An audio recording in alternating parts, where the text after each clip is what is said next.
Summit and Destiny have met 7 times before. Tonight is number 8. And the Tennessee Volunteers are the SEC Tournament champions. It's been a long time coming. The last time Tennessee won this tournament was in 1979, but they've got another trophy to put in the trophy case at Thompson Bowling Arena. The 2023 SEC champions, the Tennessee Volunteers. Hit high in the air into left field. Stevenson circling in front of the fence into foul ground. He goes into the corner, makes the catch, and that's the ball game. And the Volunteers will hold the trophy. How much fun is this, man? God, I love it. High fly, deep right, and Tennessee walks it off.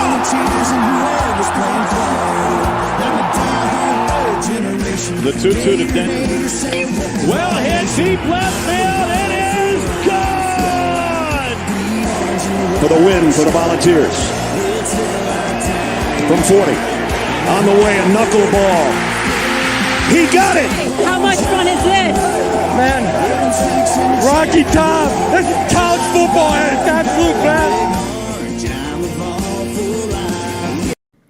What is up, ladies and gentlemen? We are back with another episode of the Vol Fanatic Show. I am Michael with my co-host Skylar. Skylar, how are we doing today, my guy?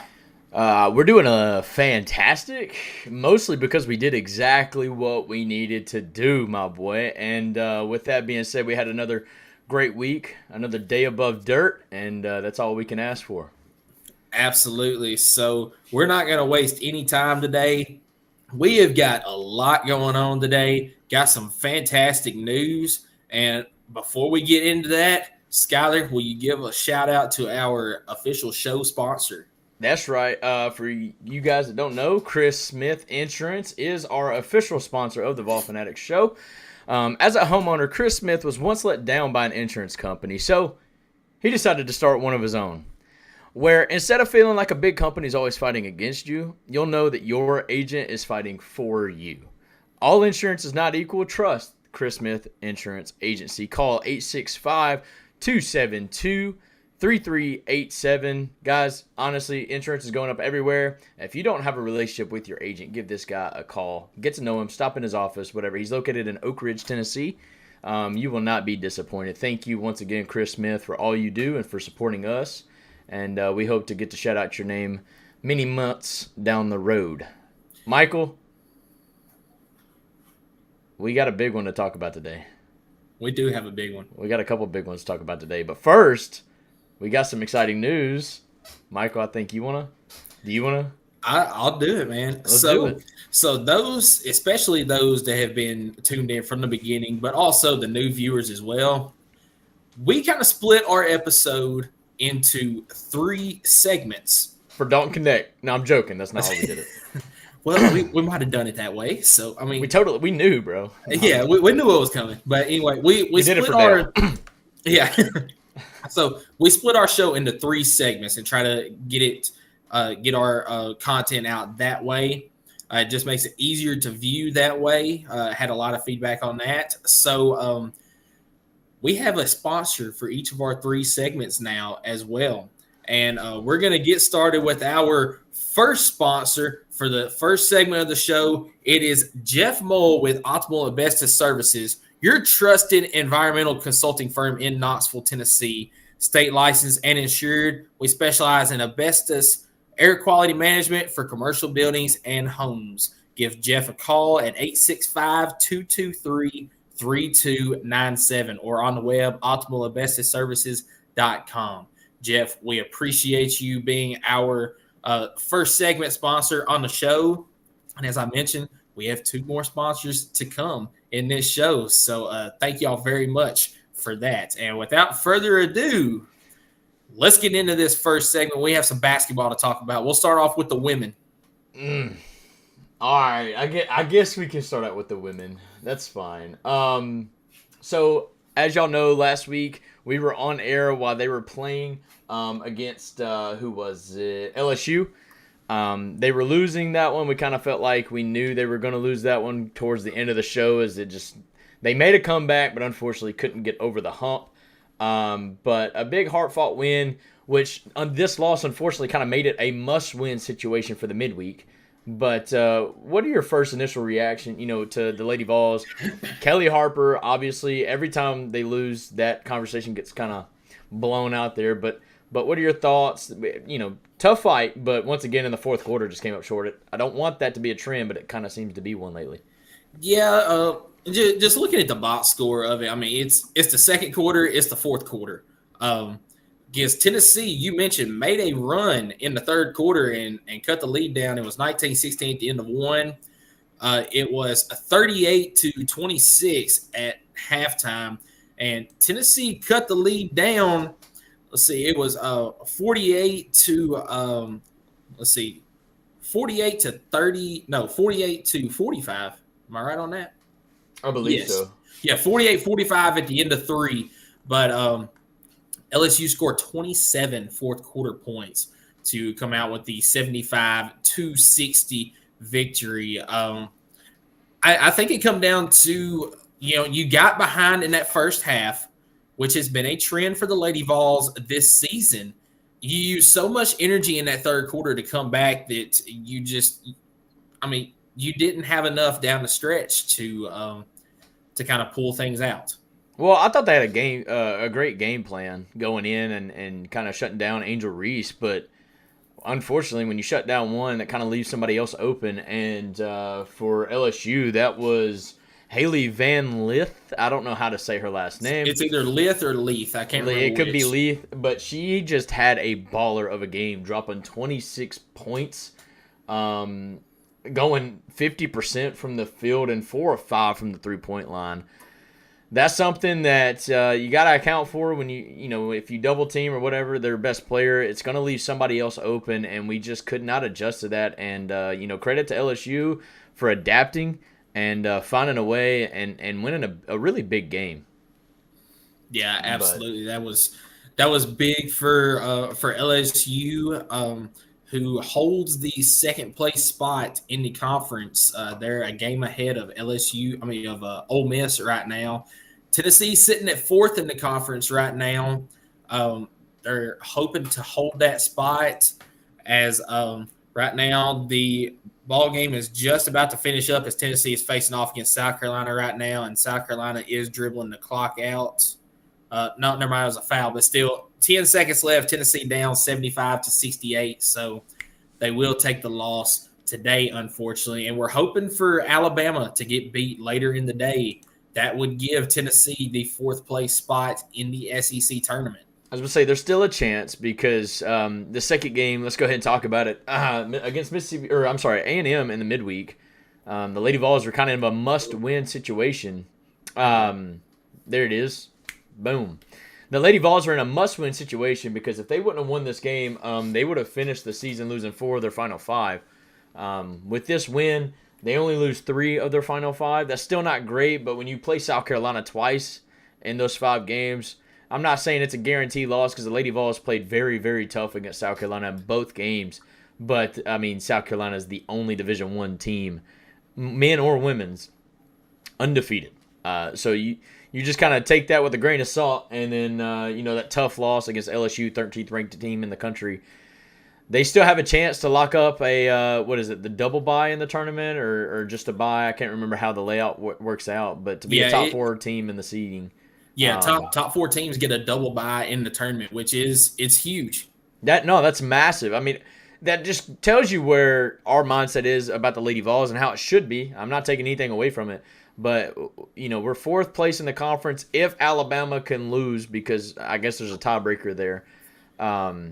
Alabama beat Tennessee earlier this year, so Alabama holds the tiebreaker in that. But the headlines that I'm seeing and the people the chatter around the program is just like this has been one of the worst seasons for Lady Vols in quite some time. And I get it. It's not been great, but it's not been all bad. The beginning of the season I was mad, but I didn't really realize that half our team was hurt. But let's have a conversation about that because I would have to disagree with some of these people that are saying this is one of the worst seasons that Lady Vols have had. You look at the teams that Tennessee has played and lost to this year. there's really only one game that I would say stands out to me, and even that one doesn't look as bad once you go into the numbers with it. So Tennessee Lady Vols losses this year are to, at the time, number 18 ranked Florida State on the road by 1. Number 21 ranked at the time, Indiana. Number 18 at the time, Notre Dame. Number 16 at the time, Ohio State. Ohio State just won the Big Ten. They just won the Big Ten regular season outright. I believe Indiana was second or third. I believe it went Ohio State, Iowa, and then Indiana, something like that. MTSU, that was a neutral site game, but MTSU is a very good team who is on a massive winning streak. I was going to say, I'm going to try to pull it up real quick. I mean, MTSU has not lost a game since, I believe, December. Wow. Yeah. So they're on a massive winning streak right now and should be ranked in the top 25, to be honest. They're not right now. Then you've got conference play on the road to Texas A&M, on the road to third seed in the conference, Ole Miss. Yeah. On the road against Alabama. At home against South Carolina. At home against LSU. And now on the road at South Carolina. Yeah. I think the biggest thing, though, before you continue, is the fact that the Lady Vols have had 8 ranked matchups, and they were only able to win 1. I think that's the biggest dagger in all of it is, you had the opportunity to face some top-tier talent. And, look at the men's, man. They take advantage of ranked matchups. I mean, I think they're 500 in ranked matchup. I can't remember the number, but, it's definitely not 1 and 8. And I think that's where that sense of competitiveness, I guess, from, Lady Vols has a rich history. Everybody knows that. So I think that's just more of the dagger than anything. Being 17-10 overall, about to be 17-11, if not already 17-11 at the time run out. Yeah. I think not having 20 wins in the season hurts, and it should.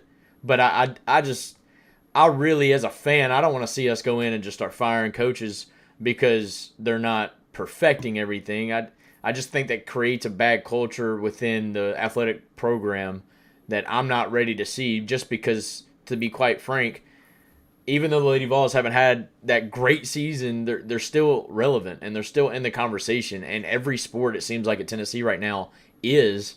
And I kind of just want to bottle that up and keep it for as long as we can. But I will never question what Danny White proceeds to do. I'll never question that. But I don't want to skip over this game right here, man. This was senior night. Rickea Jackson almost dropped 30. What a big night that was. And the Lady Vols got a big win. A big win in terms of just it was a must win. If they would have dropped this game, there's not really a leg to stand on at that point as far as the future of the program, because at that point you're definitely not in the top 4 for the SEC tournament. You lost probably 4 or 5 games consecutively. It's just not a good look. But they got a big win here, and then, like I said, we'll see what happens with Alabama later on today. But the Lady Vols, man, they really fought hard at the end of the season. The ball sometimes didn't bounce their way. Yeah, you're absolutely right. And, as you mentioned, fantastic performance from Rickea Jackson. Jewel Spear chipped in 16 with 5 rebounds. Tamari Key pushed it close to a double-double there at 9 points and 7 rebounds. So she was right there at it. Some good numbers from people all the way around on this team. And somebody that I've really enjoyed watching as the season progresses, especially down the stretch, is Tess Darby off the bench. I mean, this game right here, she chipped in 7 points and 6 boards in 20 minutes of action. So some good minutes coming off the bench from her. Hollingshed, of course, Caroline Stripling we've talked about this year. She didn't get a lot of time in this game, but I think it's just because Tess Darby was playing so well in the game. But this was a huge win for the Lady Vols.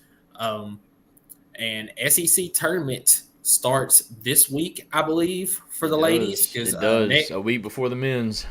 Yeah. So what are your what would your expectations be for the Lady Vols as far as the SEC tournament goes? What are your expectations for them? Whether they get the 4 seed or if they end up in the 5 seed there, what do you expect from this team in the SEC tournament, realistically? What's up, Ohio Podcast? We appreciate you tuning in, my man. We're talking little Lady Vols basketball here as we're getting ready for the postseason. And, my expectations for the Lady Vols, regardless if they get the 2 buys or just, having to play from the bottom up, they got to make the semifinals. That's kind of my expectation there. I'm not going to say finals just because, man, South Carolina's locked up that. I mean, and then from there you got LSU. Yeah, LSU's a solid team. But I definitely think if our girls lock in, they can compete with anybody in the country. And I've said that all season long, and I will continue to say that. Like today, officially an 8-point loss to South Carolina. But they fought that whole game. I mean, they kept making runs to get back into it. They just couldn't ever get over. They couldn't get the lead and stay in the lead. Every time they got to a tie or really close to it, they kind of let South Carolina go back on a run. And that's just going to come with a little bit more coaching, a little bit more film study, going for the shots that you need to take rather than being a little impatient at times or stubborn. I know sometimes we get in the paint and we're just really stubborn. We don't want to pass the ball back out. And that's something that we need to work on a little bit. But, these Lady Vols really need to make a run to the semifinals. I think also, we're in the tournament, right? I hate that I have to ask that. I don't know. Exactly. In my opinion, I think that they are because, the losses that I mentioned this year, yes, you don't have that standout win other than, you only beat one ranked opponent this year. So, that's all that you have to stand on in the quad one, but you really haven't lost that game that you shouldn't have other than maybe MTSU. But I mentioned MTSU is a very good basketball team. No, so absolutely. You've beaten the teams that you should have beaten. Now, you've lost a couple of games to teams that you probably should have beaten in the conference, but they were on the road. If it was at home, that'd be a different story. But the Alabama loss on the road. Texas A&M on the road. Ole Miss, a team that is actually seeded better than you right now, on the road. So there really isn't just that bad loss for this program. So I think that the Lady Vols should be in, especially if you're a top 4 or 5 team in the SEC. I think that you should be in, regardless of what happened in the non-conference. Vol Slim Jimmy, dude, we appreciate you tuning in. Like I said, we're talking little Lady Vols basketball. Ohio Podcast had a question for us. What are your thoughts on the LSU's women head coach as Vol fans? I'm not allowed to say those words on I'm not going to speak on it. I'm not going to speak on it. Honestly, I'm not a huge fan of hers, but oh, Mulkey, baby. She's a good coach. As far as, getting her players to play, she's a good coach, but I'm not a fan of her, and she dresses very weird too. No, so. Absolutely. Well, I know you don't have the graphic up for this game, but Lady Vols take a big loss to not a big loss, but they lose by 8 to South Carolina to wrap up the season. As we mentioned before, they're really fighting for that 4th place spot in the tournament. But honestly, does it really make or break if we're 4th or 5th? Does that really play a major part or a major factor in us making it to the semifinals in the tournament? I think it depends on which side of the bracket you're on. But at this point, being 4 or 5, I think you're still on the same side of the bracket with South Carolina regardless. So the only advantage to getting that 4 spot instead of the 5, I believe, is just having that extra bye. Yeah. I think you're right, and that's going to prove crucial because then you kind of eliminate yourself getting a one and done in the tournament. You could still go one and done, but at least at that point you're in the quarterfinals or whatever that would be.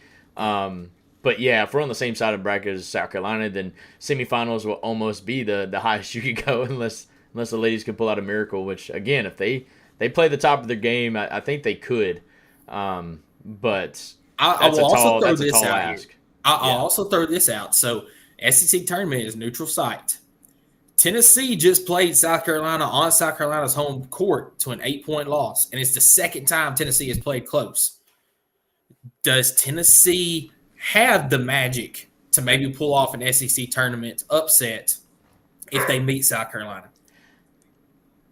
Do they have it? Yes, but it's just going to be a perfect storm. I mean, you're going to have to catch South Carolina on a bad shooting night from behind the arc and whatnot. You're going to have to catch Tennessee on a great shooting night from behind the arc. And to be honest with you, we haven't had that many games where we've been really solid behind the three-point arc.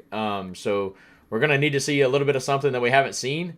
But that's not to say that they don't have it in the bag. But we are going to need to see it. I think for their sake in the SEC tournament, but also for their sake in the big tournament, which is the one that we don't want to miss.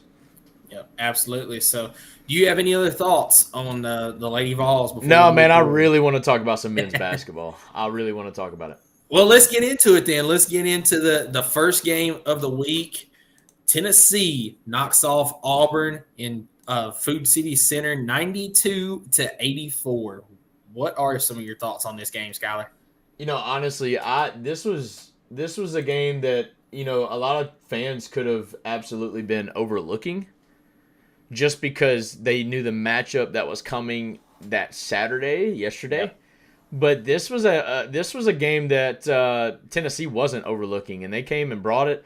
There was a big scare kind of at the start of the second half. I'm like, oh man, this is not looking good. But then Dalton Connect got that look in his eye with about 12 minutes left to go, and that was history. Dalton Connect, might I add, I kind of want to share this real quick. I believe I've got it pulled up right here.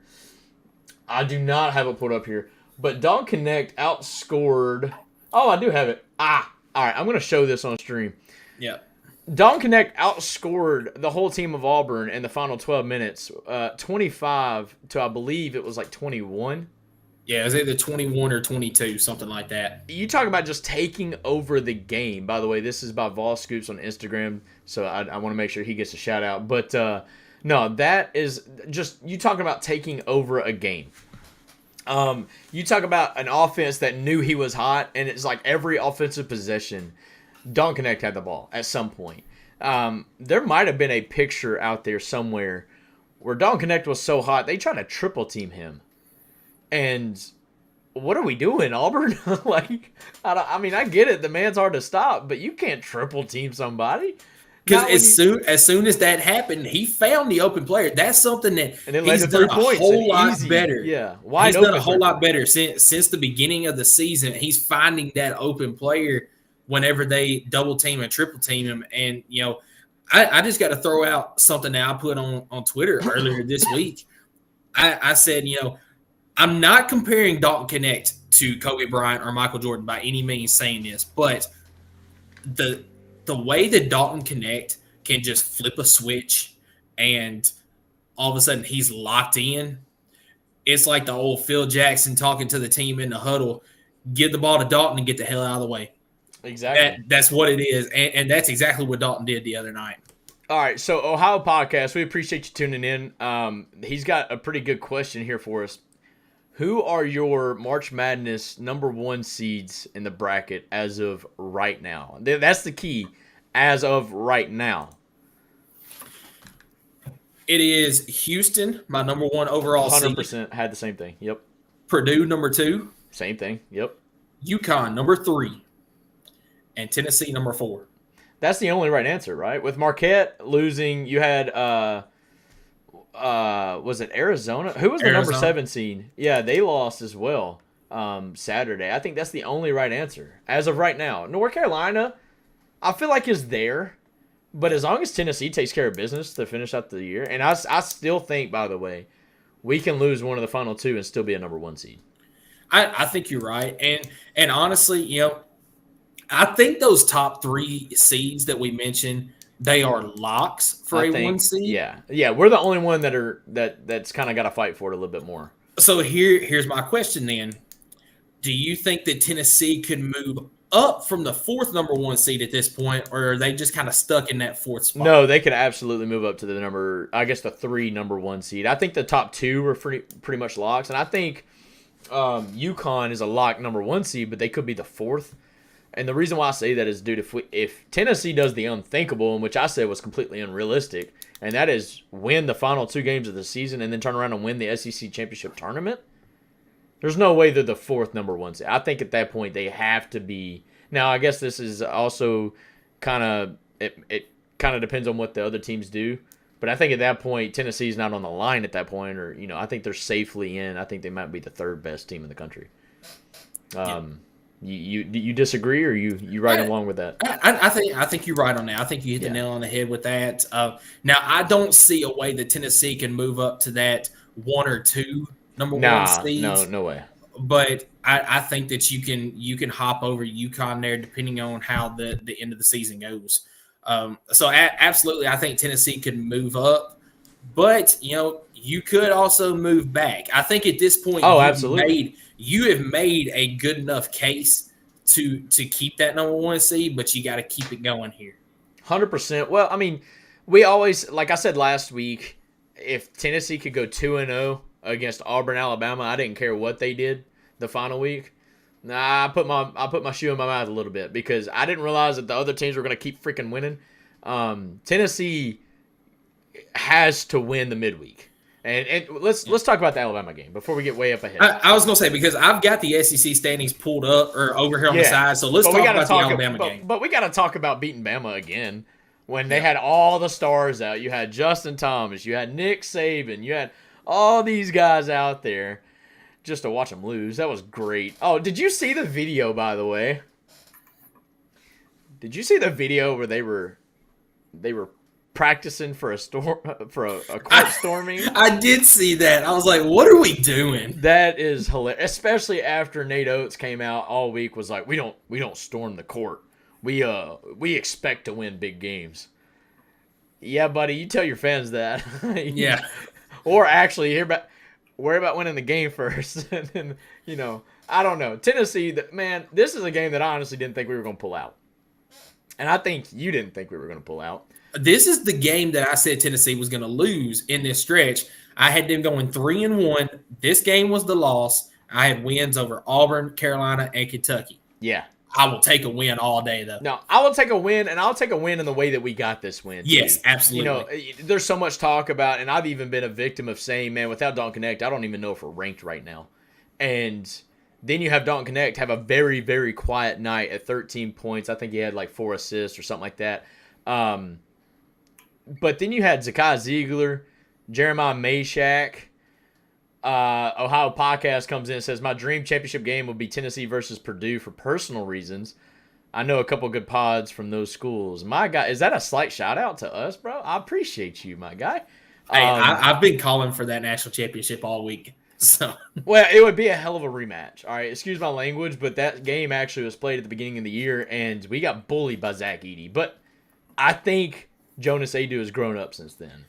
Yeah, and I think it would be a really nice rematch. But sorry to interrupt you on that game. Yeah, back to what I was saying. Now that I got excited. Screw the SEC championship. Let's get right into March, baby. No, the way that we won that game didn't need Dalton Connect to kind of go into that zone. We were able to rely on some guys off the bench. Man, Jeremiah Mashack. Wow. I mean, that kid came off the bench, got a couple steals, hit 3 insanely momentum, building type 3-pointers. And then Jordan Gainey, which, by the way, ESPN sucks. They called him Justin Gainey, I believe, in the middle of the game, which was weird. But Jordan Gainey came out, was kind of a dog in the first half when he came in. And you had guys step up. Josiah James had a big game. And I was a little scared. I'm not going to lie, man. We weren't even halfway through the first half, and Adu and Awaka both picked up 2 fouls. We had to play small a lot of that game, and we still found a way. Yes. That, you mentioned that the way that Tennessee won that game is what excited me the most. And you are 100% correct because, Adu and Awaka both went out with 2 fouls early in the first half. You brought in Estrella for just a little bit, but then you went small and you still held in there with that in that game. And I can't say enough about how they finished that game. And that's why I'm going to call my ultimate shot right now. Tennessee is making the program's first Final Four this year. Because of how they have performed, especially over the last couple of games. The way that you beat Auburn, you had Dalton Connect just completely take over, but you had guys that stepped up behind them as well. Then you turn around and you play this game against Alabama where Dalton Connect is shut down. He has 13 points in the ball game, but you have everyone else step up and fill that role that you needed to. You had Zakai Ziegler leading the way with 18 points. Of course, I mentioned Connect had 13. Jonas Adu had 12 in limited minutes because of foul trouble. Josiah Jordan-James ends up with a double-double. Santiago Vescovi with 8 points. Jordan Gainey, 9. Meshack with 8. Yeah, it was all over the place. It was a full team effort. And one thing I want to say about Santi Vescovi is, man, he was stealing the ball like a little thief out there, dude. I mean, there was like 3 possessions in a row that he just kind of came in and was, instead of double teaming outright, he would just kind of like lurk down and then just swat at the ball, and it was just a clean steal every time. That's something that, like, we always talked about having, we're kind of missing him on offense a little bit, but now even he had a game. What he adds in value to the defense just does not need to be overlooked. That is something that no other, player really, other than maybe Zakai, he's kind of nifty with his hands in the defense. But, man, that value that he adds, taking away possessions from Alabama, I think was one of the biggest reasons why we came out on top. I mean, he took away like 5 possessions in a matter of 2 minutes with Alabama in that game in the second half. And then I don't know if you saw, but also having Santi on the team is huge from a coaching perspective, because in one of the timeouts towards the end, Santi was out of the game with foul trouble. Mm-hmm. And during that timeout, you look, Santi is the one with the clipboard. He's sitting there writing up the play. Yeah, exactly. Or one of his teammates. I mean, just having that type of guy on the team, that's huge going forward. And does that not make Rick Barnes' job just a little bit easier? Absolutely. Having a guy like that. When you got players that are helping him coach, it's almost like he could take a timeout and not even have to do anything. And you got 2 of those guys. Yeah. You got 2 of those guys on this team, and Josiah Jordan-James and it's Santi Vescovi. Well, and they played together for 5 years. I mean, they know exactly what Rick Barnes is trying to do in that program, and they're going to help build up this younger generation of players, because I'm telling you, we have, as good as our team is right now, we have a great young group coming up as well, and to have that leadership under Josiah, Zakai Ziegler, and Santi, and et cetera. Man, I'm really excited about what this team can do. And Tennessee now is riding a 6-game winning streak. Their longest winning streak of the season was 7 games, and that was right before we got into SEC play. Yeah. Tennessee is finishing the year the way you want to in a basketball program. They're getting hot at the right time. How does Tennessee sustain that level of play? I think, the leaders on this team, as well as Coach Barnes, they know what it takes. You've got guys that are staying till all hours of the night, just getting up shots, working on their shots, just working on different things. You've got guys that are staying in the right mindset. So I think when you have that, and you've got the younger guys that are, tuning into all this and taking that and running with it as well, I think that is one way that Tennessee keeps up the success that they're having right now. 100%. Well, Tennessee now, I believe, is atop of the SEC, solely atop. But the season's not over yet, as they've got a massive game with South Carolina. And for once again, we're going to be saying this game is literally for the SEC. If Tennessee can win this game, they can lose to Kentucky and still be the number 1 seed in the tournament. Because Kentucky, I think they're several games behind, maybe 2 or 3. Yeah, but I'll show the standings in just a second, but here's the preview on South Carolina game. Just looking at it on paper here, Tennessee should win this game. They should go into South Carolina and win this game, but strange things can also happen. Tennessee's got to go and they got to play ball. Let's look at the KenPom rankings real quick, right here in the middle, bottom of the screen. You've mentioned how Tennessee's offense has kind of been a top 5, top 10, and the defense has been, right there in the top 5. I'm sorry, I had that backwards. The offense has always been kind of like top 25. The defense has always been top 5. Look at how we've improved, though. Now, for the folks that have been watching us, we've talked about this almost every week. After the last few games against some of our best opponents, our offensive and defensive rank for KenPom has actually improved. And what that basically means, and Michael's explained this, is, out of every 100 possessions, It depends on how many points you either score or defend against, I believe. If I'm messing that up, you let me know.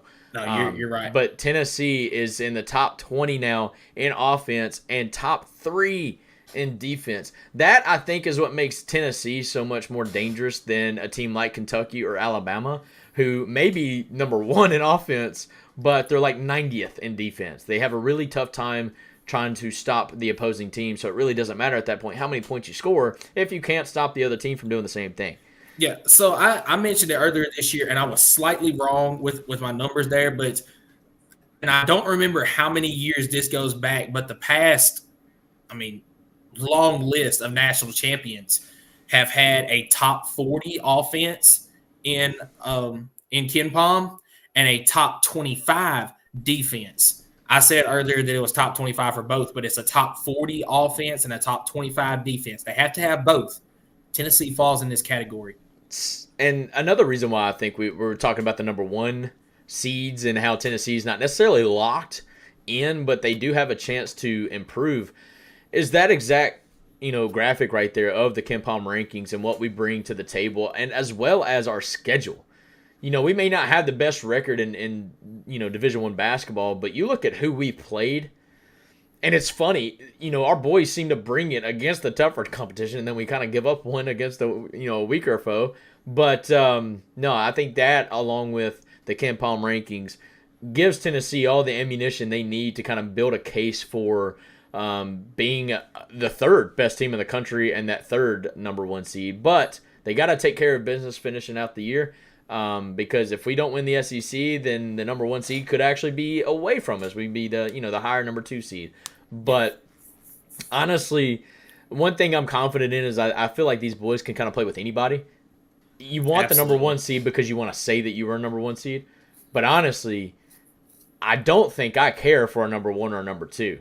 I really don't. Because if you're a number 2, you're not going to face that number 1 until the Elite 8. Yeah, Elite 8.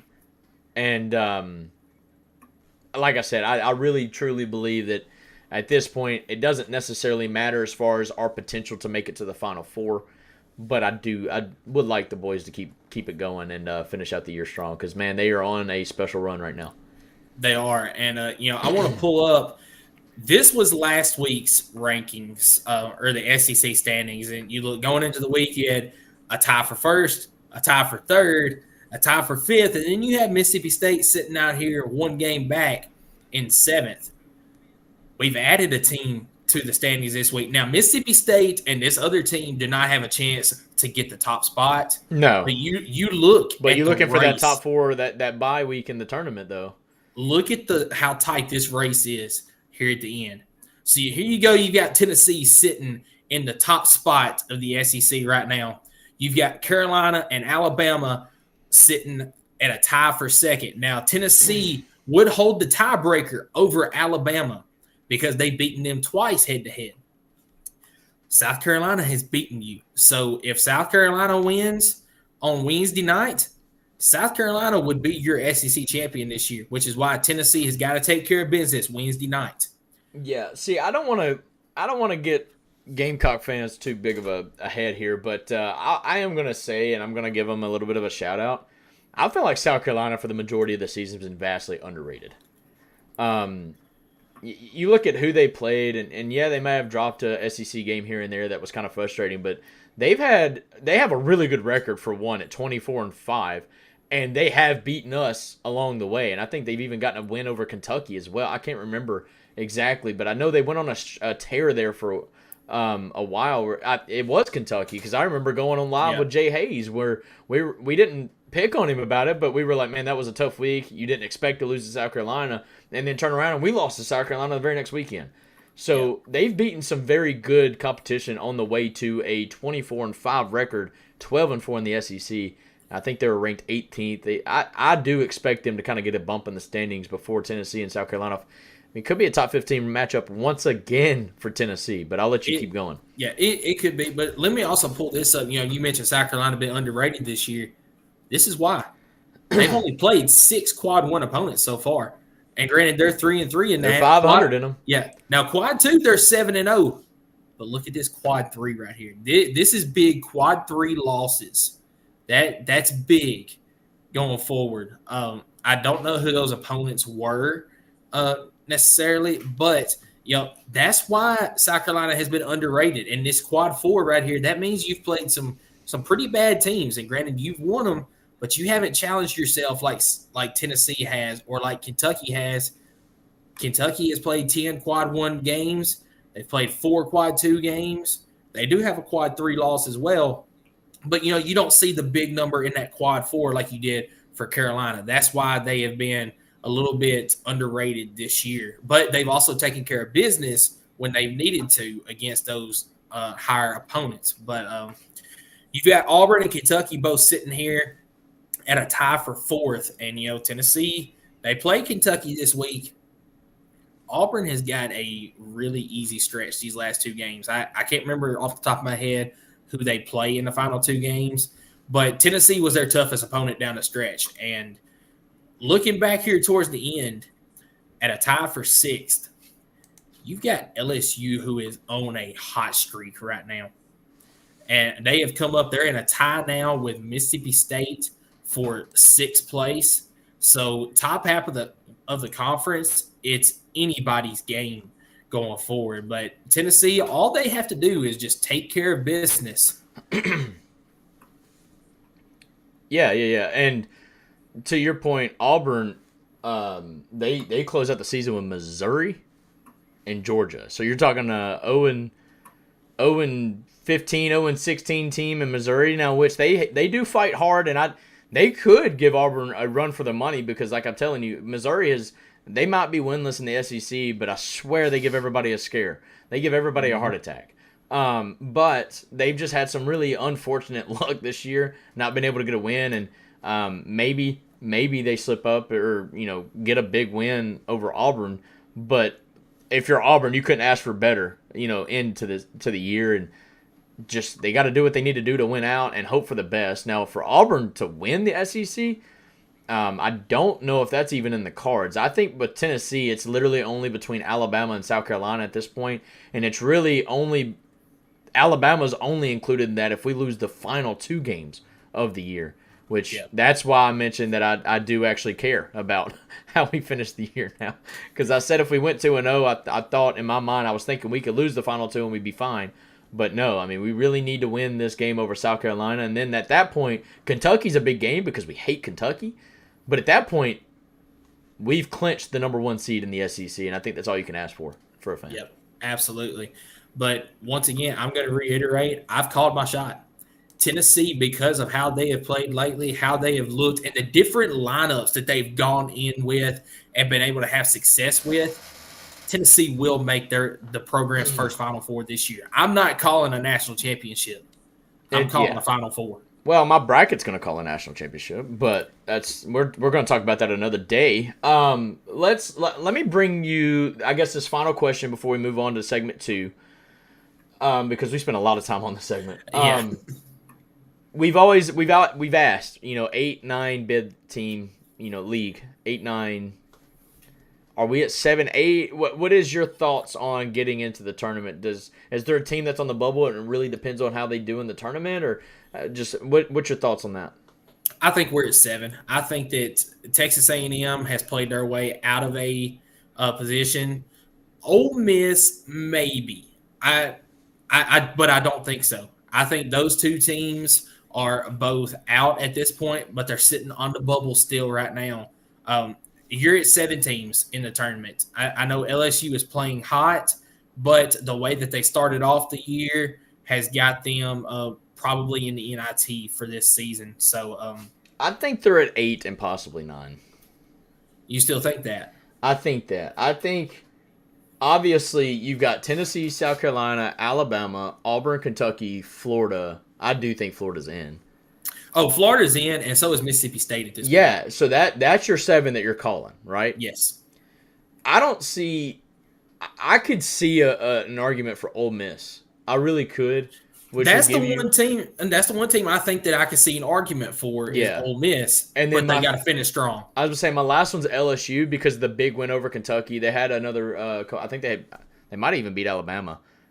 They've got some big wins I know their overall record's really poor. It's 16-13, but they're 8-8 in the SEC, and they've got some big quad 1, quad 2 wins, and I think that could help them. I think they're right on the bubble, but as far as getting 8 to 9, 10 teams, LSU, I think, is that difference between 8 to 9. But I really do think Ole Miss is in. I know they got a losing record in the SEC, which may be why they're not in. But I do. If you're telling me right now, over under 7.5, I might take the over. I'm not gonna lie. I think 7 is the number in my opinion. So Okay. you put it at 7.5. I'm gonna take the under on that one. I think it's just the top 7 teams that I mentioned. Okay, fair enough. Well, I wanted to circle back on that one because, earlier in the season, everybody was like, oh, this is a non-bid team, bid league. And I think 9's a stretch. I really do. Yep. But I do think the arguments are there. Yep, I agree. So let's go ahead and move on to segment 2. And, as mentioned at the beginning, we have another sponsor for segment 2 as well. And Skylar is going to do the ad read for this one. Yeah, that's right. So for segment 2, we want to thank P&L Business Services, your accounting, payroll, and consulting business. They're local, family-owned business. P&L Business Services is a full-service bookkeeping, payroll, tax, and consulting firm for small to mid-sized businesses where it's your numbers, our passion, and we empower you to grow your business. We know firsthand that getting your monthly reporting, invoicing, bill pay, taxes, and other essential business services right is critical. That's why at P&L Business Services, we go beyond bookkeeping by providing you with everything you need in your back office so that you can have your time back and the peace of mind to do what you love most, which is building your business. Behind every successful business is a great bookkeeper. I can actually go on board and say that my mom is our business owner. She's stressing, right? She's doing everything. And ever since we started allowing P&L to do our bookkeeping in our business, it's given all of us a little bit more time to kind of focus on our business rather than for our business, which is why I would highly recommend them. On top of that, they treat you like family. Highly recommend P&L Leanne and Connor Peak out there. Great people. Y'all give them a shout. Y'all visit them at pnlbusinessservices.com. They are also located out of Oak Ridge. We appreciate you guys. And segment 2, we're going to talk a little bit baseball. You know what I'm saying? Yeah, we're going to talk some baseball. Baseball started off this week with a game against High Point in which they got the win 7-4. In this game, you see Kavarius Tears had the hot bat. He had. When does he not have a hot bat, dude? He's very hot to start the season. But what made this one impressive was, so if you guys remember going back to Tuesday, the wind is blowing like 30 to 40 miles per hour. And the way that Lindsey Nelson is set up, the wind kind of blows in from right field, blowing the ball back towards the field. Pretty much the only way that they were saying beforehand that a ball was going to leave the yard was if you hit it down the line in left field. Kavarius Tears is a left-handed batter that just said, screw it, I'm going to hit it over the right field wall, and did so in this game. He also had a double, hit another single in the game. He scored 3 runs, had an RBI, and also walked. So that was the hot batter in this game. But Billy Amick also went yard in this game as well. So Billy's just going yard every game. All right, yeah. Like that's just who he is, and we're just gonna have to learn to accept that. My thoughts on this game and really the last few games, Tennessee's just doing what they got to do to get to the SEC play. I mean, they're rolling. Their only loss was an overtime, I think 11-inning loss to Oklahoma. They have since went on a tear. This is like a 15 or 16 game home stretch that they're right in the middle of, and Tennessee's just not losing. I want to count them up, but I believe it's about 10-game winning streak right now, which is about to be 11 as they're about to sweep Bowling Green. It's 9-2 in the bottom of the 4th. Yes, I'm calling it right now. They're about to win that game. Tennessee looking really good, and Tony Vitello is able to play a lot of folks during this time as well. So you're getting to really see what you have, and not just the starters, but Hunter Hensley we were talking pretty big about after the first weekend, and he might be fighting for a starting position out in the outfield. So I mean, Tony Vitello's got all hands on deck. He's got players on top of players. The pitching rotation is looking pretty good. not a lot I can nitpick on this team on right now. Yeah, the only concern that I have, and I'll go ahead and pull up the first Bowling Green game so we can be talking about it too. The only concern that I have going forward with this team starting off is there's a little bit of injuries going on in the pitching.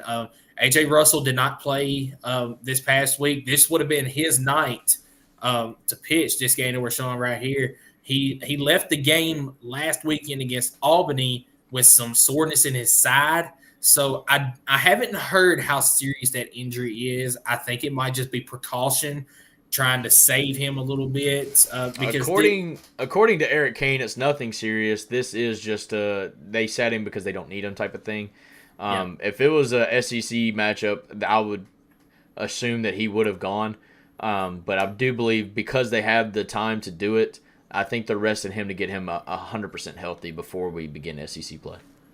But I'm kind of glad that this happened, not the injury part of it, but we got to see AJ Causey come in and start a game, which leads me to a question for you because he came in, he pitched 7 innings, only gave up 1 hit in the ball game, and that was a home run in the 2nd inning. He only had 1 walk, and he had 9 strikeouts. So the question I have for you is, has Tennessee found their 3rd starter in the rotation? Because that's the one spot, that Sunday outing, that we have not had a starter yet. You know, you got A.J. Russell as your Friday night starter. You got Drew Beam as your Saturday starter. You haven't had that lockdown Sunday starter yet. Is A.J. Causey that guy? I think so. I mean, you got to see one more outing, in my opinion, because it could have been the competition that he's facing. Let's just be real with it. But I think if he's filling up the strike zone the way he did in that game, he did make that one mistake, giving up a home run. He's got to get that ball a little bit lower. But I think overall, I think you're right. I think we found our 3. But the good news with Tony Vitello's team here, he's got all the arms he needs to get through a game if he doesn't have the arm. You know, if we had to just kind of put together a couple innings from each guy, I mean, that's one thing. That's the reason why we're built for tournaments, right? Yeah. Is because you're going to have games where your starter's not going to, he's not going to be feeling it. He's not going to be in the zone. And what do you do at that moment? And, Tony Vitello's just, he's so good at putting it together and getting, 5 different arms in there in 6 different innings or whatever it is and making the most out of it. So I do think we have the 3rd starter, but I don't know if we ever not had that 3rd starter, if that's what I'm trying to say here. Yeah, I get what you're saying, and you're probably right on that. But I do want to go back to this High Point game for a second because you mentioned it. The arms that Tennessee has, it showed in this game because the Tennessee pitchers, they kind of struggled in this game. You don't see Tennessee pitchers give up a lot of walks, and you had that in this game. Among there was 6 arms thrown in this game. There was 9 walks, and that's very uncharacteristic for Tennessee pitchers. So you had Matthew Dallas start the game. He did fine. He did not give up a run, but he did have 5 walks. So then you turn around and you throw Austin Hundley, and he struggled a little bit. He gave up 3 hits and 2 runs. Then you come in and you pitch Chris Stamos. Stamos also had a walk in this game. He did eventually get the win, but that was because of the Tennessee offense more than anything. Then you bring in Andrew Binky, who threw 2/3 of an inning. Kirby Cannell came in and just shut everything down, just doing Kirby Cannell things. And then you bring in Nate Snead to finish things out. He actually got the save in this game. So, I mean, that shows your point there that Tennessee, if pitchers are struggling, they've got other guys that can come in and take care of business. No, absolutely. And that's something that was kind of a question mark, let's be honest. After last year, lost several guys to the portal, to the draft. Didn't know what was going to happen.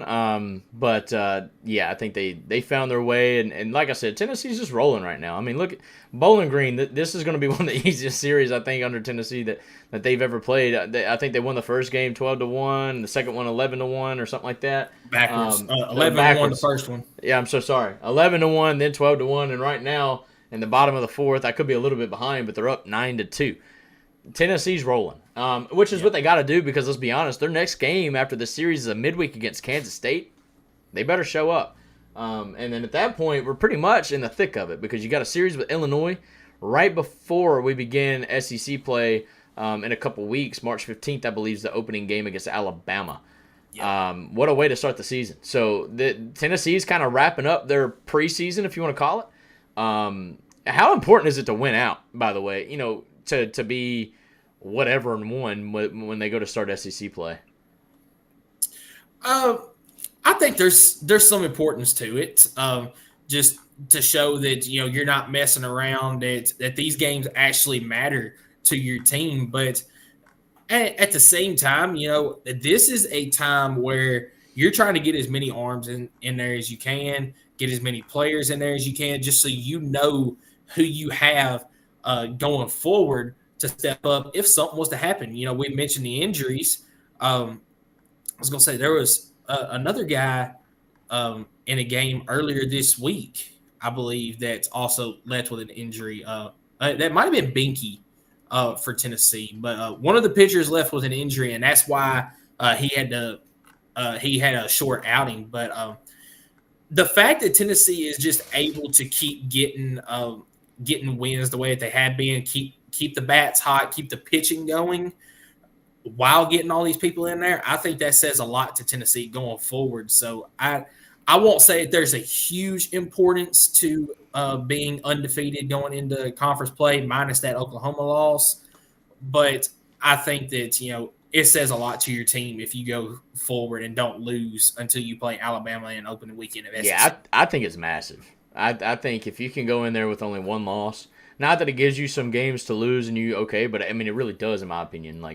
I don't think this team's going to be sweeping SEC teams the way that 2021 team did, or 2022 team. But, if they can get in there and be I don't know what the actual record would be if they won, but 16-1-ish range before they start SEC play. That way, if they lose a series here and there but get one out of it and then they go and sweep, I just think overall for seeding, because baseball tournaments are a lot like March Madness when it comes to how the tournaments ran. It's a field of 64. They have the regional, super regional, and then obviously you have the Elite Eight or the College World Series. But I think it's massive. I think you're sending a message to the nation if you can get that done, especially if you come out against Alabama and start SEC play off right. But that's, like I said, that's a couple weeks away. They're finishing business right now with Bowling Green. They've got Kansas State March 5th on the Tuesday. And then they do have another midweek right after that against Southern Indiana. But then it's Illinois Friday, Saturday, Sunday. And we'll be talking about that series coming up. I think that's a big little series right there. Illinois is not the greatest team, but I think it's good competition out of conference that'll kind of help prepare us for SEC play. Yeah. So, any other thoughts on baseball before we move ahead to the softball? No, man. Billy Amick is the baseball version of Dalton Connect. I do want to say that. Yeah, Billy Amick. You got Kavarius Tears. He's just out there getting on base, whether it be hitting home runs or just getting on base. And somebody else I want to throw out there that has impressed me is Blake Burke. Blake Burke, especially last year, it was either strikeout or a ball was going 450 feet. But this year, he is in the offseason. I was going to say, he's developed his swing to where, he's still got the raw power. As we saw in last night's game, he hit one into the parking lot last night. Part of his 2 home run outing. But a couple of his home runs have been opposite field home runs. So he's sitting back on it, waiting for it to get all the way in there before swinging. And, if it's a home run, it's a home run. If not, you mentioned he's getting on base. No, absolutely. But before we move forward to the softball segment, I do want to show you guys our merch store that we've got going on. This is our official Vol Fanatics merch store. Anything you kind of want, clothing. We got some backpacks, we got some hats, some hoodies, some tank tops because spring's around the corner. We got a phone case, which is something that I use quite often, and I love it, for iPhones only as of right now. I think if you got an iPhone 8 or newer, they could build you a case for that. But we've got the Vol Fanatics merch store here. It's been kind of a hot hit, and if you guys want to help support us but at the same time, wear it out in public for a gym day or something like that. By all means, get your merch right here in the Vol Fanatics merch store. That is, I believe, streamlabs.com/VolFanaticsShow/merch. Is where you can get that. But we appreciate you. I'm going to hide this over here, and we're going to get into some softball talk. Much like the baseball team, softball is kind of on a heater as well. Yeah, I put in the title here that winning feels good, the title of the YouTube today. That's because there was only 2 losses this past week over Tennessee sports. One was the Lady Vols basketball last Sunday, and then Lady Vols softball also lost last Sunday in game 2 against UCLA, but they started off today with this run rule victory over Hawaii out in California. Riley West homered in this game. I believe Destiny Rodriguez also homered in this game. But Charlie Orsini gets the win on the mound, and the Lady Vols, they just started early and put Hawaii away. I'm telling you, Riley West, I mentioned it in the very first week of softball. She's out for blood. She's hot as any batter out there in softball. She's playing really good ball, and I think her, along with Kiki Malloy, this entire lineup, really, aside from maybe a couple, just power, raw power, base hitting material. Karen Weekly's got this team juiced. Like, this is what I was talking about earlier, man. Tennessee athletics in general, just from top to bottom in every sport, just at a really good spot right now. And Lady Vols have a chance to have a special season once again. I think they, what's the mindset of the Lady Vols softball team? Like, as far as the expectations, because in my mind, they really are a team that expects to be back at the World Series facing Oklahoma for that national championship team. Yeah, it's World Series or bust, I believe. Found this on the web. The watch says that she found that on the web. Sorry. But no, I mean, I agree with you wholeheartedly, and I think this team's kind of playing like that. I mean, they are putting their heads down. I know Kiki kind of had like a little cold stretch there for a second, but I think that was a lot of weight on her shoulders trying to get to that 59th home run to take over the record. And now that she's done that, I think this offense is a full go. They're rolling, they're rocking, rolling. They got a big win over Hawaii. I'll be straight up honest, not being able to catch all these games. It's really insanely hard to watch every single game this week or the last couple of weeks. With you got baseball, softball, basketball, both sports. It's pretty hard, but we're trying our best, and so are the Lady Vols. They're making us proud out there, and I think they're playing right now as we speak.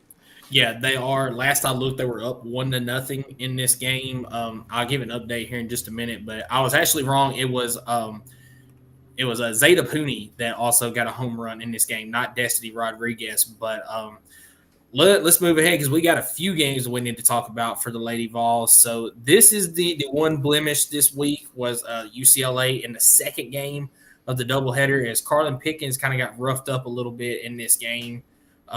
As the Lady Vols lose 6-2. Sophia Nugent did hit a home run in this game. I believe the 2 runs were both solo home runs. Yes, Destiny Rodriguez also got a homer in this game. Sophia Nugent. That's the game you were talking about, I think. Yes, yep. That's the one. Both of them hit home runs.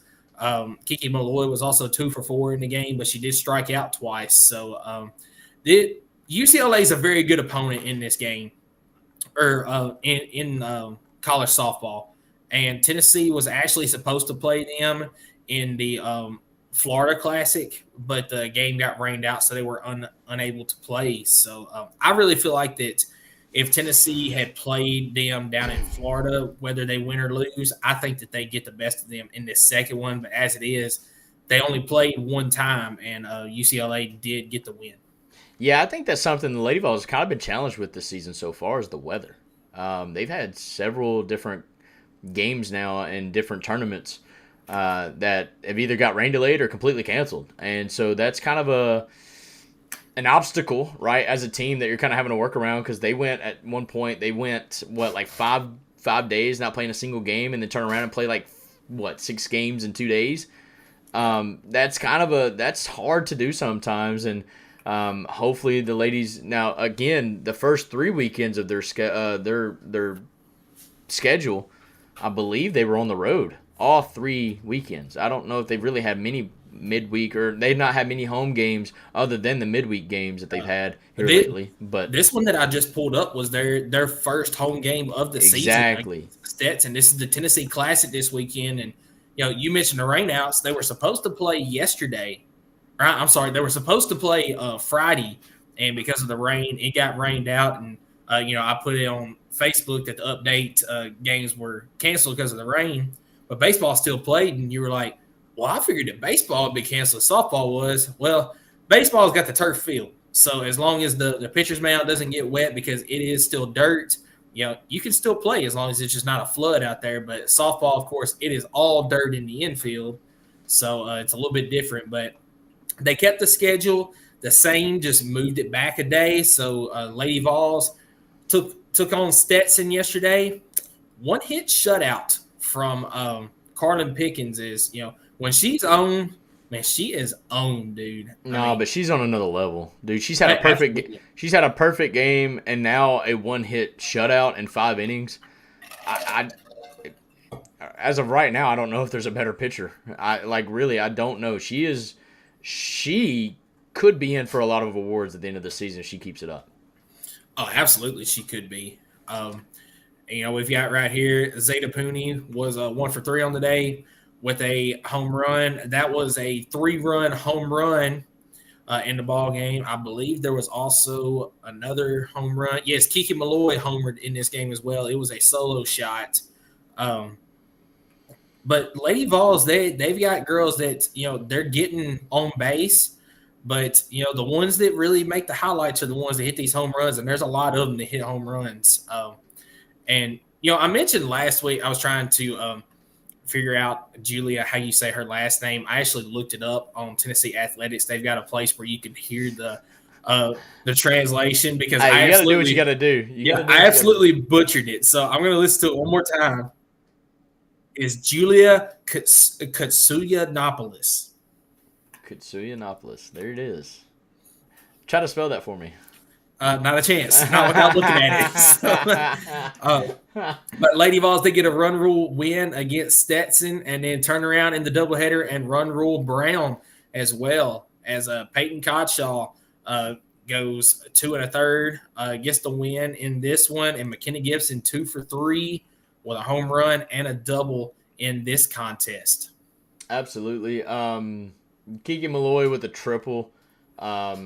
You had McKenna Gibson, Rodriguez with homers, like you mentioned. The bats were hot against these opponents, and the pitching was second to none.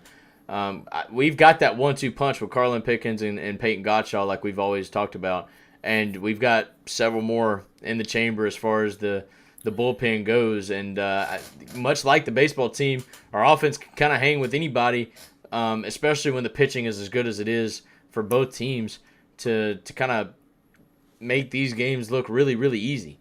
I mean, it's kind of the preseason, so we don't put too much stock into it. But they're doing what they got to do. Just like I said with the baseball team, they're getting these wins. Some of them are a little bit closer than what we like, but I think that's because Carolyn Weekly is just kind of changing up the lineup, seeing what she's got in her team, and that way she knows exactly what she's got come time SEC play. Yeah, which is right around the corner, honestly. Yeah. Charlie Orsini and Riley, not West. I've got it pulled up here somewhere. Anyway, that pitching staff right there you mentioned, they're really good too. Behind Peyton Godshaw and Carlin Pickens. So I mean, you've got a good staff all the way around that you could throw in there at any time. Riley White, not Riley West. Riley White is another good pitcher for this staff.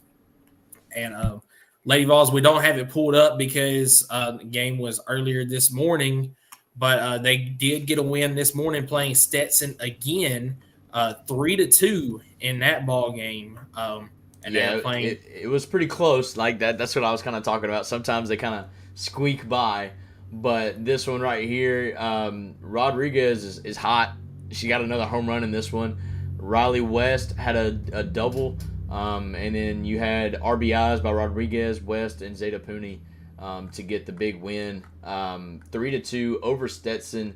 The pitching wasn't bad at all. You had Orsini start the game with 4.1 innings pitched. She kind of got pulled out probably after a couple pitches in the fourth or fifth, excuse me. But she gave up 4 hits, 2 runs. She did have a couple strikeouts, but gave up a home run. And then Carlin Pickens came in and finished that game out and pretty much closed things down. She only gave up 1 hit. She did give up a walk, but she had 5 strikeouts and 10 batters faced.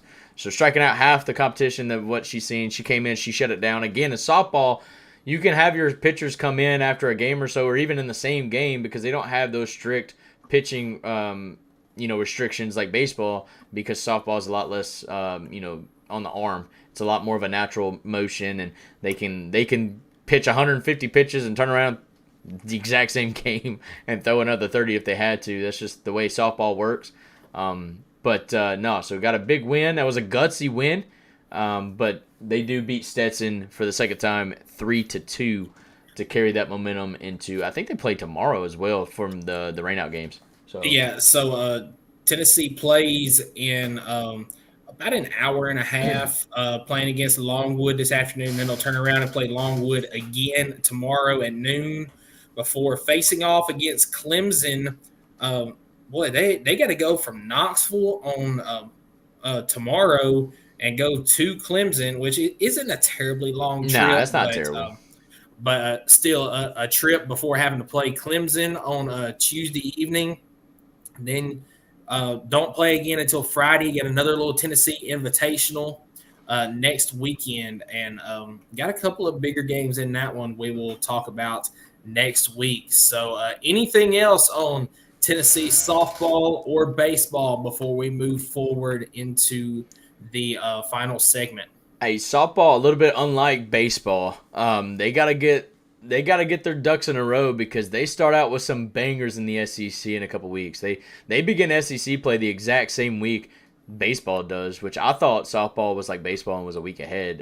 Excuse me for thinking that, but they come out and play the 13th ranked Missouri Tigers, turn around, then play the 22nd ranked South Carolina Gamecocks, and then they play the 25th ranked Auburn Tigers, and then let's top that off with the 3rd ranked Georgia Bulldogs, and then they go and play the 23rd ranked Mississippi. They play a bunch of ranked matchups. I mean, that just shows you the strength and how strong the SEC is in softball. Their first unranked matchup at the time of this recording is never. Every single SEC opponent that they play is ranked. Yeah, absolutely. So let's move into our third segment. And once again, we have another sponsor that we get to shout out.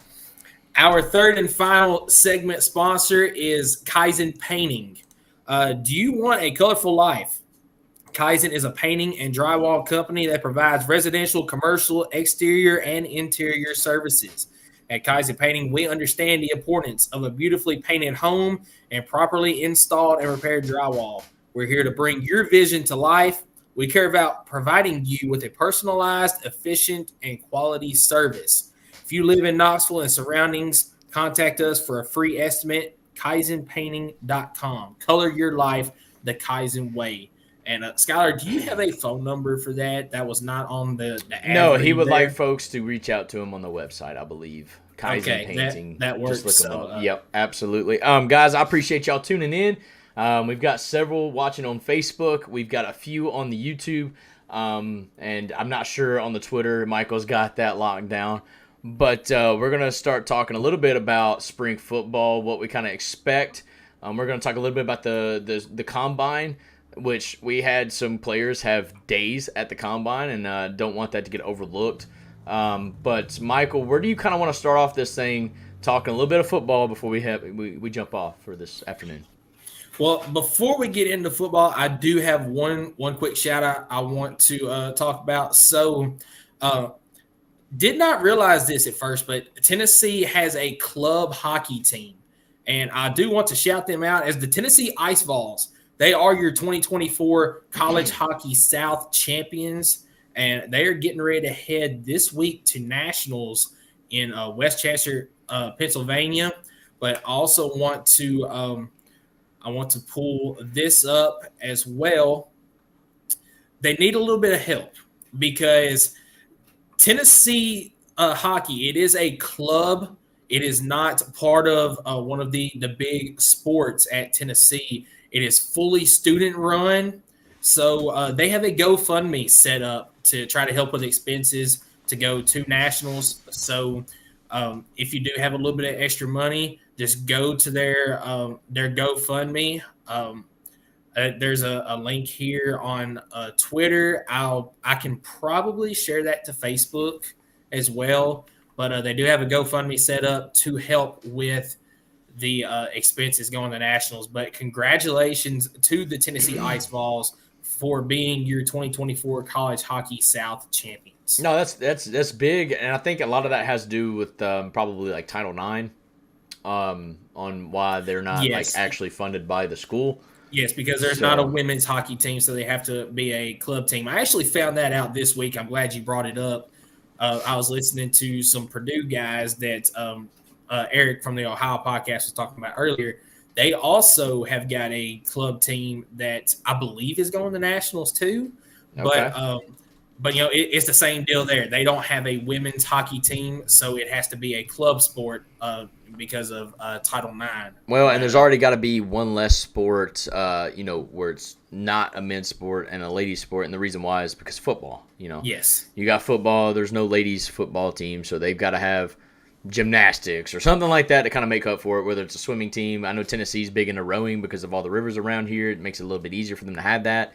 So yeah, I think Title IX plays a big sponsor or a big part of that, but they found a way, and they're pretty darn good. So let's definitely give them some support, and hopefully they can go win it all, man. So let's talk about the spring game. It's coming up April 13th. There's only going to be 10,000 fans allowed in the stadium due to renovations, which last year there was only about maybe 40 to 50,000. They kind of crammed us all into half the stadium. I was there. It was fun once you were in, but it was crazy trying to get in that place. So I can only imagine what it'd be like trying to only have 10,000. But I kind of wanted to talk to you about spring practice, kind of leading up to the spring game. Yeah. Have you heard anything about the program, or like what is your expectations going in? And obviously we've got some players that are banged up from last year that probably won't be participating much in spring. Just kind of what are your expectations? What are you looking forward to the most with this 2024 football team? So I'm looking forward to I'm looking to see what the newcomers at wide receiver can do, whether it's the transfers. You got Chris Brazil from Tulane coming in. You've got newcomer Mike Matthews. He's a freshman this year. 5-star wide receiver. Yeah. 5-star. So looking to see what those two guys can do, along with the guys that we already have. You mentioned Brew McCoy and Dante Thornton will probably not be taking part. I know Brew for sure is not. I'm not sure about Dante. Brew is running. I've got some videos of that. He is running. I think he's healthy, 100%. I just don't think he's going to risk it. I think you're going to see actually a lot of guys this spring. I think you're going to see a lot of guys this spring sit out. And I know that you could take that one of two ways. You can call it soft or whatever. I think it's really just about staying healthy, because you've got a lot of like 5th, 6th-year seniors on this team that have been through plenty of springs. They know what it's about. And I think Josh Heupel is going to take this opportunity to make sure that those guys stay healthy, but also help develop some of the younger guys like you're talking about. Get them more reps in the spring to get them more prepared. Maybe not for this season, maybe for this season, but to help build some depth coming, next season in 25 and 26. And that way it's not, their first time going through a spring practice where they're repping the number 1 or number 2 position. So that's kind of what I'm thinking. And the more so, not even just in the wide receiver room, more so I'm talking the defensive line and offensive line positions. You've got some insane talent and experience there with some 5th-year guys coming back, not going to the draft or whatnot. And those guys have been through it, right? They don't need to necessarily risk getting hurt going through 15 days of pretty brutal practices, right? And they're going to be there. They're going to be coaching up the younger guys, but that's exactly what they need to do. They need to, build up some of these younger talent, get them ready, give those guys some confidence knowing that they're taking, the ones reps or the twos reps, getting them really built up for gameplay, but also keeping those older guys healthy and ready for the fall. Yep, absolutely. And one other thing that you need to do something about that watch. I'm about to take it off. I don't know why it's talking to me so much. This is insane. Like, I'm not even hitting any buttons, but here, I'll take it off. That is insane why it keeps going off. But another thing that I'm really looking forward to this spring, and it's not because I don't have confidence in Nico, because I've got all the confidence in the world. But, things do happen. Injuries can happen. I'm looking to see the development that Jake Merklinger has this spring as well. 100%. Taking the 2 reps. Well, I mean, you need that. So a lot of people don't know this. Like, they just get caught up in the stars, right? But, like, people don't understand that you're one play away from having a true freshman be your starting quarterback. Yep. You're one play away from that. And we were one play away from that last year, but everybody wanted that because it was Nico, not Joe Milton. Joe Milton took a lot of hate that I don't feel like was granted or warranted. It's just unfortunate that he came in behind a special player in Hendon Hooker. But yeah, Jake Merklinger, who's kind of been the guy that's forgotten about because you got Nico, right? And then you just got a new 5-star in the On3 and 24/7 recruiting rankings in George McIntyre that just committed this year. So next year he'll be there practicing. And then what are you going to do with Jake Merklinger?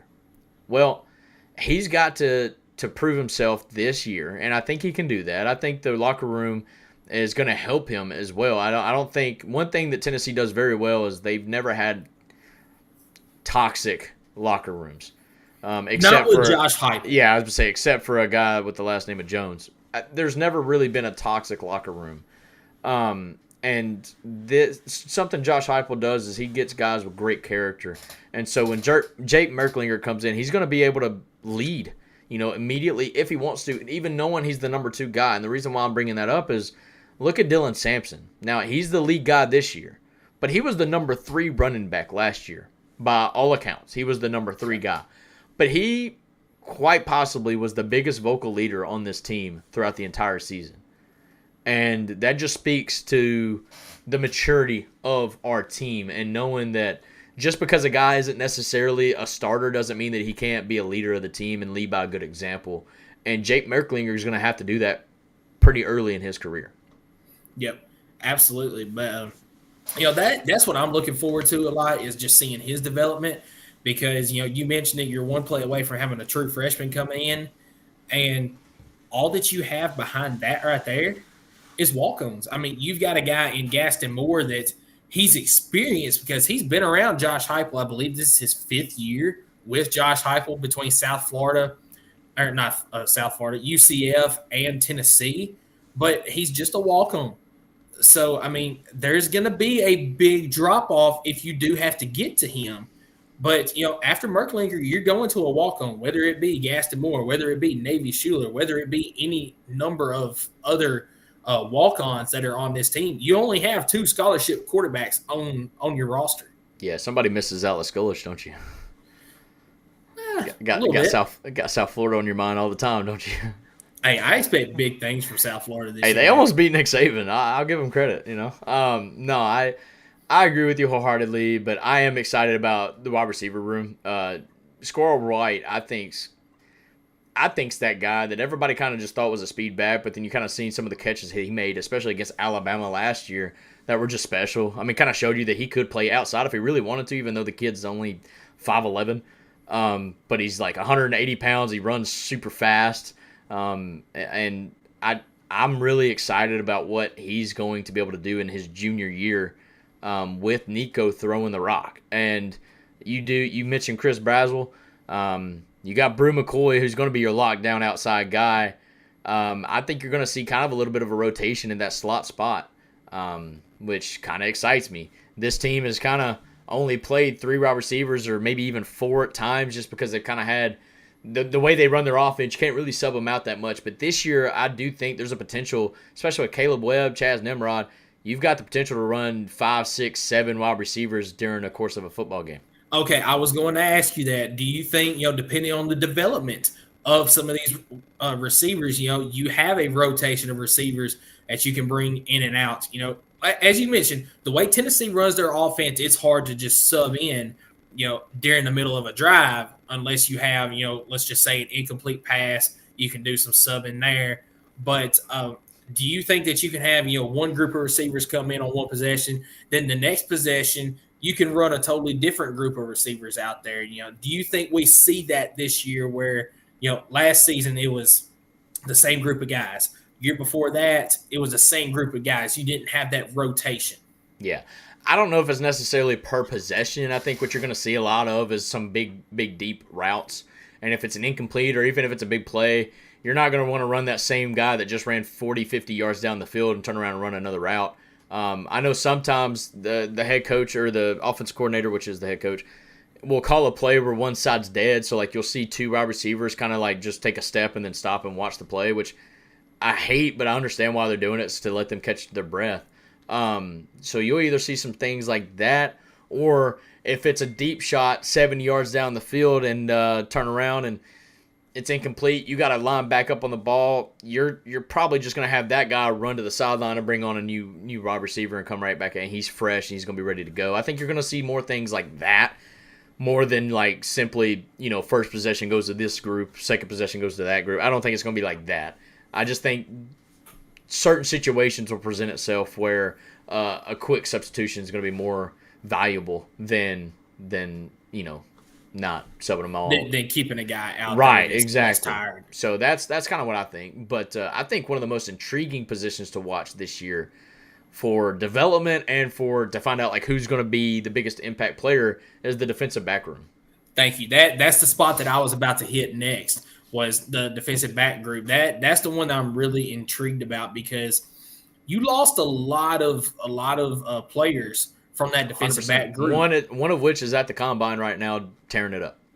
Yeah, absolutely. But I don't think it's necessarily a bad thing because you haven't seen a whole lot from that group that was there already. One guy I do wish kind of would have come back instead of transferring was Wesley Walker. He was huge all the way around. But some guys like Tamarian McDonald, I'm trying to think, Warren Burrell, I believe he was a senior and couldn't come back. But Warren Burrell had a tough go at it. I mean, he did. Yeah.